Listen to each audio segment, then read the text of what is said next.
নমস্কার বন্ধুরা, আজকে আমি বৃশ্চিক রাশির ওপরে বৃহস্পতির ট্রানজিট নিয়ে আলোচনা করব, যেটা হয়েছে 15ই মে।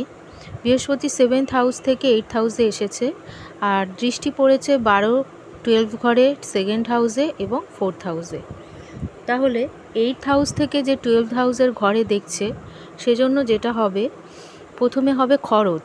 যেমন এই খরচটা আপনার ভালো দিকেও হতে পারে এবং আপনার কুণ্ডলীর ওপরে নির্ভর করছে। অনেকের কুণ্ডলীর ওপর ডিপেন্ড করে যে খারাপ দিকে খরচটা হবে কি না, কিন্তু বেশিরভাগ ক্ষেত্রে ভালোটাই হবে, কারণ বৃহস্পতি শুভ গ্রহ। কোনো প্রপার্টি নিলেন, কোনো বিয়ে হলো, ঘরের কোনো অনুষ্ঠান হলো, কোনো সেলিব্রেশন হলো, এসব ক্ষেত্রে আপনার খরচ হবে। আর একটা হবে কোনো দূরবর্তী কানেকশান আপনার হবে, ফরেন কানেকশান আপনাদের হতে পারে।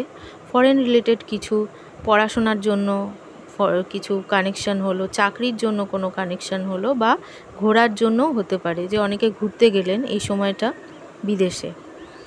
আর এই সময়ে আপনাদের কিন্তু খাবারে কন্ট্রোল রাখতে হবে। এই সময়ে মোটাপাটা অনেক বেড়ে যায় এবং দাঁতের সমস্যাও অনেকের দেখা যেতে পারে। আচ্ছা, 2nd হাউসে দেখছে, 2nd হাউসের জন্য কি হবে? অবিবাহিতদের বিয়ে হওয়ার যোগ রয়েছে। যারা ফ্যামিলি প্ল্যান করতে চাইছেন, তারা এই সময় ফ্যামিলি প্ল্যান, বাচ্চার জন্য যারা চেষ্টা করতে চাইছেন, অনেকে এই সময় কনসিভ করতে পারেন। লাভ রিলেশানে কিন্তু একটু অ্যাডজাস্ট করতে হবে, ব্যালেন্স করে চলতে হবে। হুটহাট করে একটা কিছু ডিসিশান নিয়ে নিলাম, সেটা কিন্তু করলে হবে না।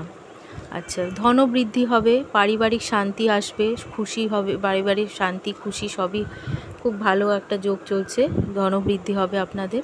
4th হাউসে গুরুদৃষ্টির জন্য কি হতে চলেছে? কোনো প্রপার্টি নিতে পারেন, কোনো ইলেকট্রনিক জিনিস নিতে পারেন, গাড়ি বাড়ি যে কোনো কিছু আপনারা নিতে পারেন।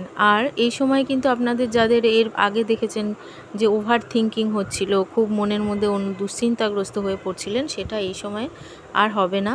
মনের ওভার থিঙ্কিংটা অনেকটাই কম হবে। আর জমি আর প্রপার্টিতে আপনারা এই সময়তে ইনভেস্ট করতে পারেন, এটাও খুব ভালো সময় ইনভেস্ট করার জন্য।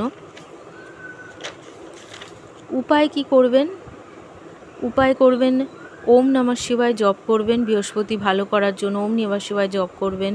বৃহস্পতিবার দিন তুলসী গাছে দুধ অর্পণ করবেন, দুধ নিবেদন করবেন।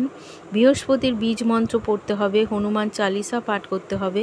এবং 7 থেকে 9 বছরের মেয়েরা, যারা কন্যা রয়েছে, ছোট বাচ্চাদের বাড়িতে আপনারা কেশর মিশ্রিত পায়েস খাওয়াতে পারেন। এটা খুব ভালো উপায় গুরু ভালো করার জন্য।